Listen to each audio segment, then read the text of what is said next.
The Yankees lose. More importantly, the Blue Jays win. 3-1 series dub. Lots of fun. What a weekend. Didn't end the way we wanted, but that's okay because the Blue Jays are back moving the right way. Bars. It's Locked On Blue Jays, and it starts right now. You are Locked On Blue Jays, your daily Toronto Blue Jays podcast. Part of the Locked On Podcast Network, your team every day. Welcome to Locked On Blue Jays. Thanks so much for making us your first listen every day. You can find us on Apple Podcasts, Odyssey, YouTube, Stitcher, Twitter, our Gmail, Locked On Blue Jays, real at gmail.com. That's REAL. We are part of the Locked On Podcast Network. He is Matt Bonaparte. I'm Ben Shulman. And it's time for a little series recap, series preview. In the Bronx, the Blue Jays come away with a 3-1 series win. We all wanted the sweep, but it was not to be. But they win the first three, beat Garrett Cole again. Have people in the Bronx questioning their baseball existence. This was a good one, and I know you're a Yankee fan, Bone, so I think you can be relieved that this series is over. And you don't have to have that conflict brain for a little bit. That's okay. I'm happy with conflict brain. I can provide insights. It's kind of a win-win for you because if the Yanks don't win, then you get to talk about a winning baseball team. Right? It's true. Very true. And I'm going to start with my storyline for a second because it kind of plays into conflict brain a little bit. But it's that the time to strike is now for the Blue Jays, and they've struck in this series. They make up 3 games on the Yanks in this series, games that they definitely should have made up a lot earlier, but at least they're doing it. I mean, they're still 8 games back, sure, but if the Yankees keep playing like this and the Jays go on a winning streak, this is entirely possible. So the time to strike is now. Go and strike. Yeah, I mean, we won't get into this specifically today. So to your point, if you go look ahead at the schedule, I mean, we're going to talk about the Red Sox series coming up, but this was a really big one to win because you win 3-1. Now you get the Red Sox who aren't awful, to be clear, but like aren't good. Are just like a 500 baseball team at best. And then you get Angels, Cubs, Pirates. So that's 12 games there between Sox, Angels, Cubs, and Pirates. And by the way, Angels and Cubs are at home.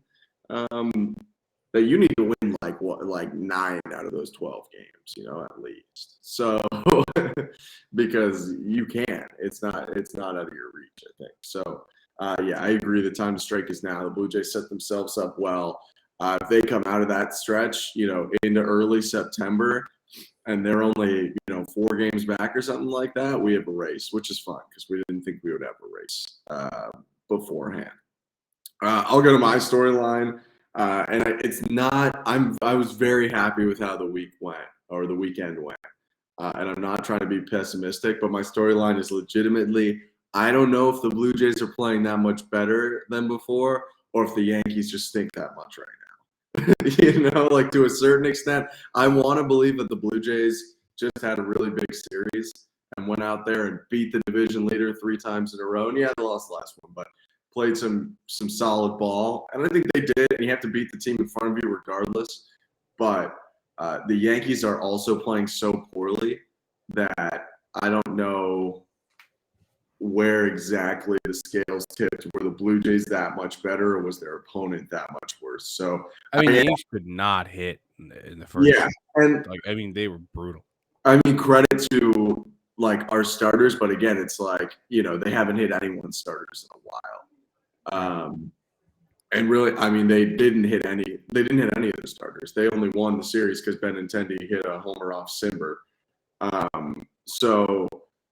Yeah, I think the Blue Jays are playing a little better, but they still have some stuff to prove in my mind because the Yankees were just so poor before the series started that it's not, only about the Blue Jays why they won this series, I think.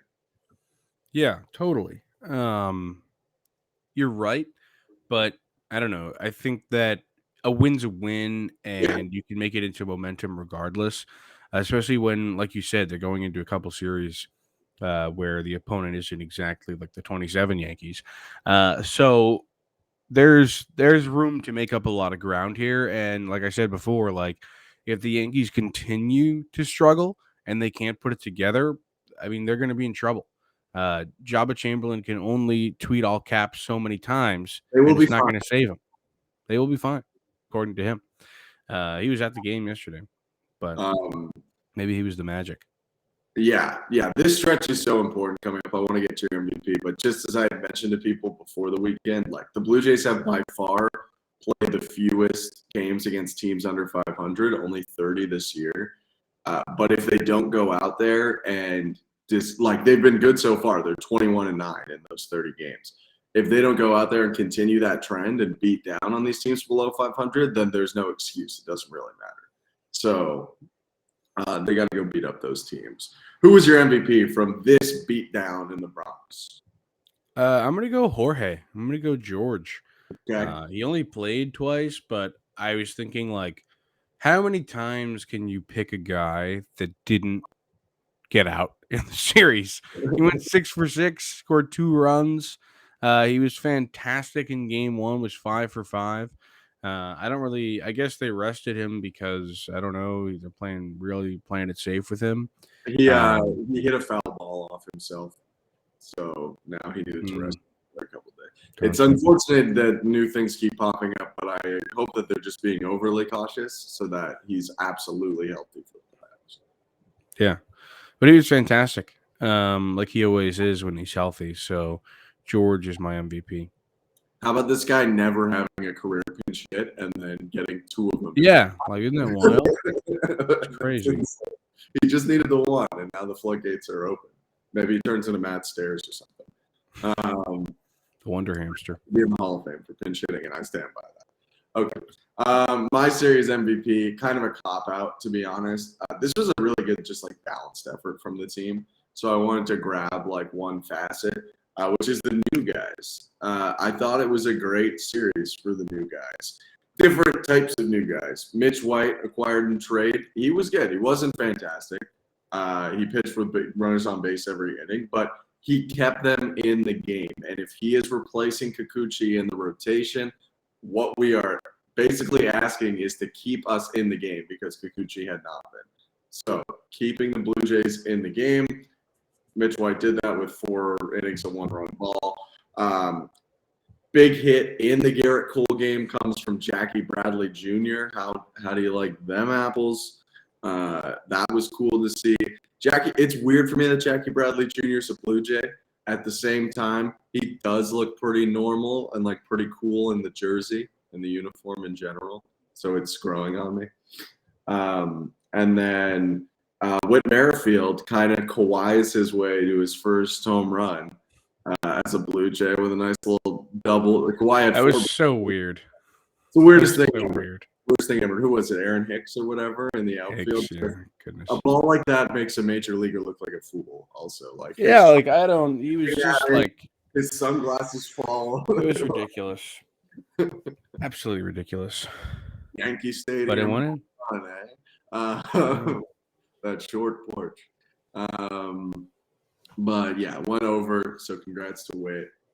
Who knew 2 former Kansas City Royals would be duking it out to decide the fate of a Yankees Blue Jays series sweep? But that's what Whit Merrifield and Andrew Benintendi did. So yeah, my MVP is kind of just the new guys, you know.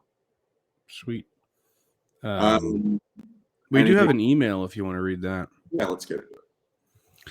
Got one from our guy Matt. He is, I think, a 3rd-time emailer now. Let me count. Yeah, this is his 3rd email. We appreciate your emails, Matt. He said, "Hey guys, what do you think is the most important individual stat that contributes to team success?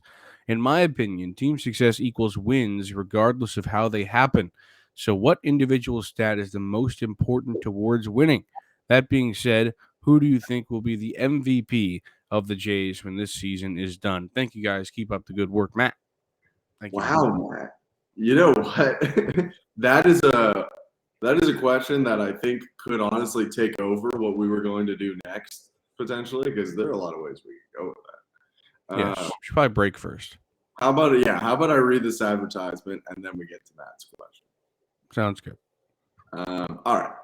Today's episode is brought to you by the fine people at BetOnline.net, the fastest and easiest way to check on all your betting needs. Find all your favorite sports and events at the #1 online source for odds, lines, and games. Find reviews and news of every league, including Major League Baseball, NFL, NBA, NHL, combat sports, esports, and even golf. BetOnline continues to be the top online source for all your sporting wagering information.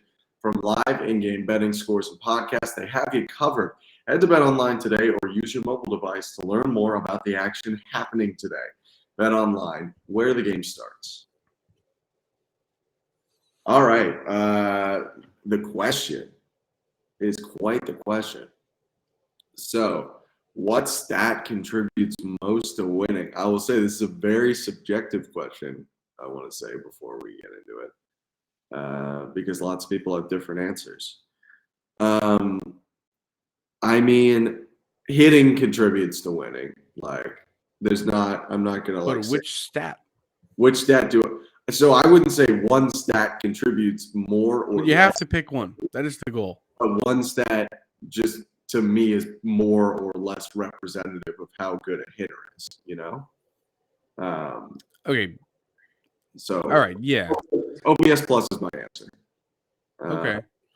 For people who don't know, OPS, on base plus slugging, all OPS plus does is it takes like trends of different eras and kind of equalizes it. So you could reasonably compare a steroid era person to someone playing today to someone playing in 1940. And it kind of normalizes ballpark factors. So if you play in Coors and someone else plays in Oakland, you could actually compare it, and there is no excuse of like, hey, this person plays in a better place, because it factors in all that stuff to give you a score relative to 100. 100 being average. If you're at 150, you're 50% better. If you're at 50, then you're 50% worse than the average player.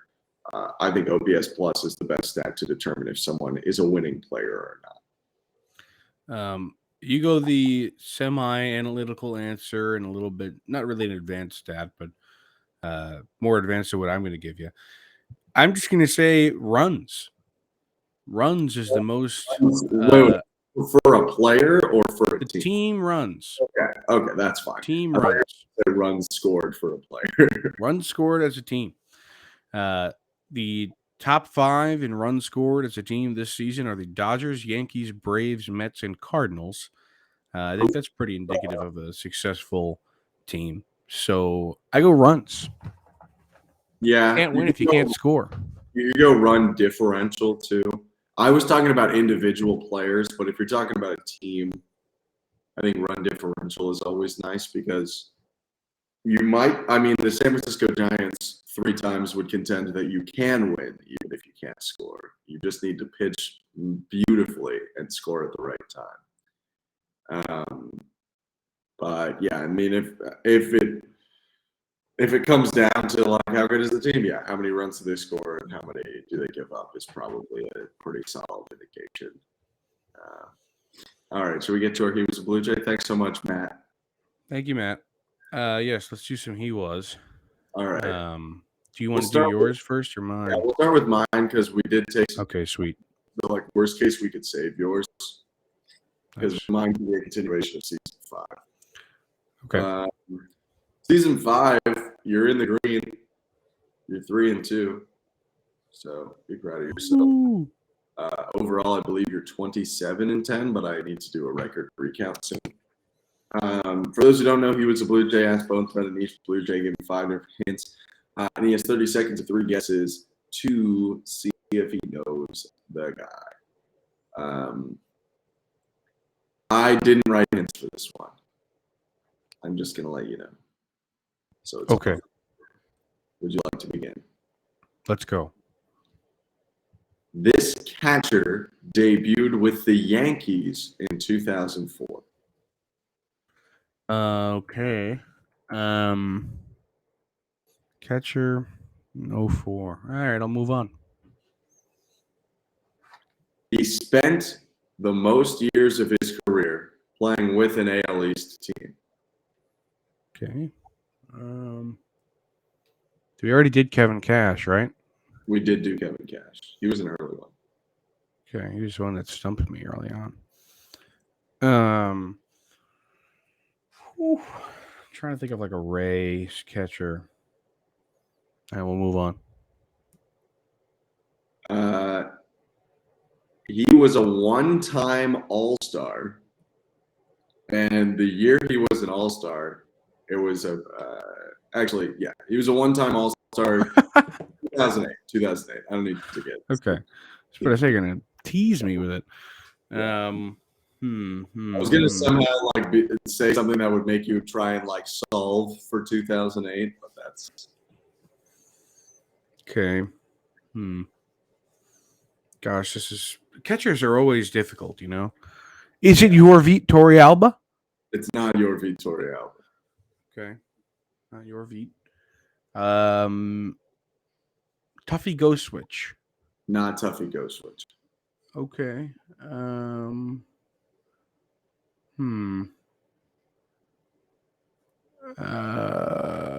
don't know. Move on. He was a Blue Jay as recently as 2016. Was on both of the ALCS teams. Dioner Navarro. That would be correct. Very easy. I apologize. I didn't know you would play that. I thought there was no shot you'd do Dioner Navarro.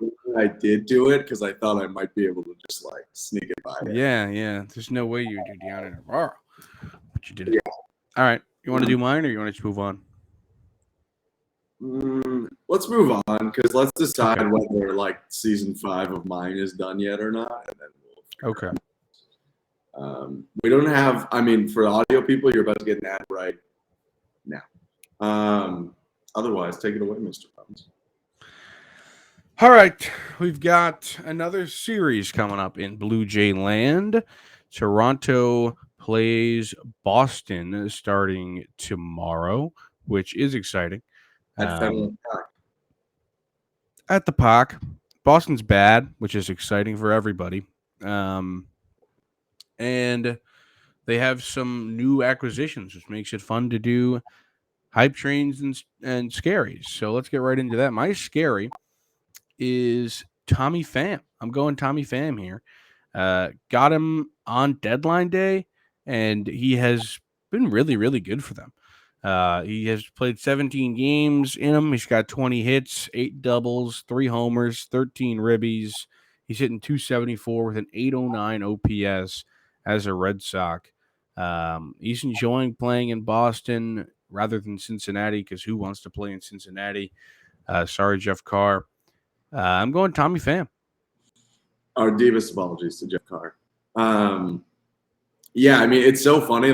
We think the Red Sox suck, but the bump from Cincinnati to the Sox is I'm right in the race. It's completely different for Pham, I'm sure, who feels like he might actually be with a team contending. But yeah, he's been nasty, so I like it. I'm going to go with another guy that got traded to them recently. Not Eric Hosmer. I'm going with Reece Mcguire. And you're like, wait, who, what? He said or did Reece Mcguire? Yeah, Reece Mcguire. You know what? Former Blue Jay, obviously. Played 141 games for the Jays over 4 years. Traditionally, not a great hitter in his career. First, 2 mini stints with the Jays, a good hitter. Then really struggled. And that continued into this year with the White Sox, where the Jays already saw him this year. But in 11 games since being traded to Boston, batting .375 with a near 800 OPS. Still looking for that first Boston dong, but he's still looking for his first homer of the year. And he has played 64 games. So let's go, Reece. Pick it up. But no, in all seriousness, Reece Mcguire is hitting pretty well. And I think he might hit even better when he sees those familiar blue jerseys.